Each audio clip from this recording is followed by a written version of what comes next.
time on Trivial Pursuit where knowing stuff is celebrated, but you don't have to take my word for it. I'll see you next time. Hey, this is Bitsy Tulloch. Don't miss a new episode of Superman and Lois this Monday at 8/7 Central. Now at 10, unraveling a twisted crime spree from a quadruple shooting to a house fire. The break in the case with a teenager now behind bars. I'm kind of nervous for you hanging exactly like that. You're nervous? Yeah, we. Was a heart-pounding showdown. A knife-wielding man walks straight to the police station before staging an ambush attack on an officer. And a 12-year-old girl sexually assaulted while waiting for the bus. The search for the predator in Pasadena now on the news at 10.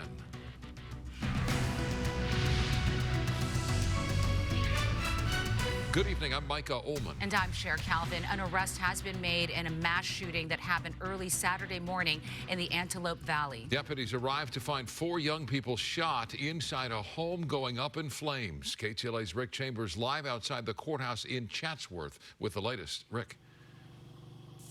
Yeah, Micah, it appears that the young man who allegedly pulled the trigger may have known these victims or was in some way involved with them. Detectives say he fled the scene right after the shootings and the fire broke out, but he was quickly ID'd and then arrested just hours later and has, in fact, been in custody since the weekend. It's a grisly crime that rocked Lancaster this past Saturday. Just before 1:30 in the morning, deputies and firefighters responded to a home on North Tabler Avenue. First, shots were heard there, then the home caught fire. 4 people, all in their 20s, were pulled from that burning house. All had been shot. 3 were already dead. 1 passed later at the hospital. But first responders also found a 16-year-old girl alive inside. She'd been hiding in the home and had called 911.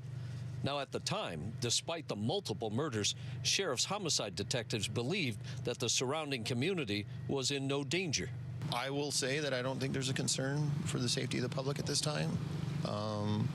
Whatever happened in here seemed personal. Investigators announced this evening that they had arrested 19-year-old Miguel Sandoval of Lancaster for the murders.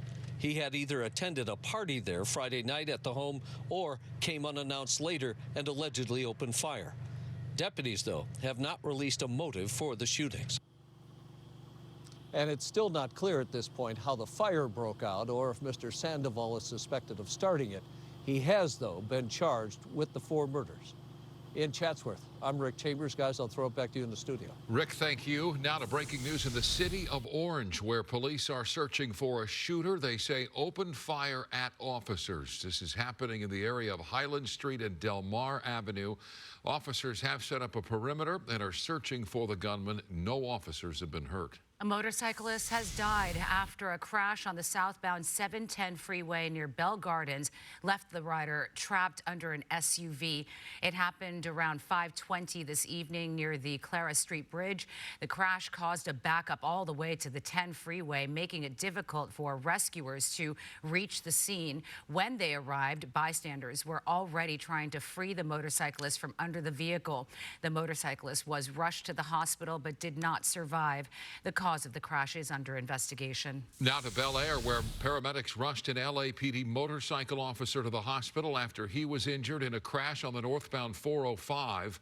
It happened at around 4 o'clock this afternoon near Skirball Center Drive in the Sepulveda Pass. No word tonight on what caused the crash. Traffic was backed up for miles during the closure, but all northbound lanes have since been reopened. The officer is expected to survive. A police officer is caught in a life or death struggle with a man armed with an 8-inch knife in a shocking ambush attack. Today, officials released video of the deadly encounter just as it unfolded outside the doors of a Santa Monica police station. That's where KTLA's Angelique Hockaday is standing by live tonight with more on the attack that led to a deadly police shooting. We want to warn you, the video is graphic. Angelique. Yeah, Cher and Micah, listen, we're getting a better sense of the moments leading up to this officer-involved shooting that happened last month. And it all started with the man stealing knives from a nearby Target store. You're nervous? Yeah, it was.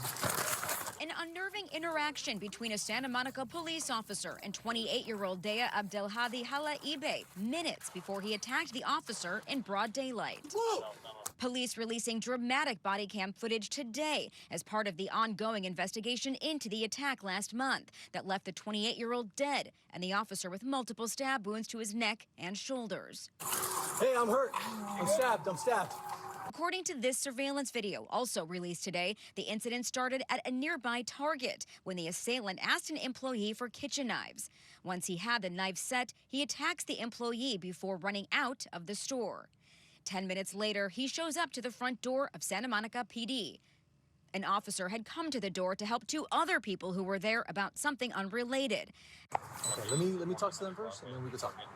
That's when the man gets in front of them and with his right hand tucked inside his jacket, asks the officer, "You're nervous?" before pulling out the knife.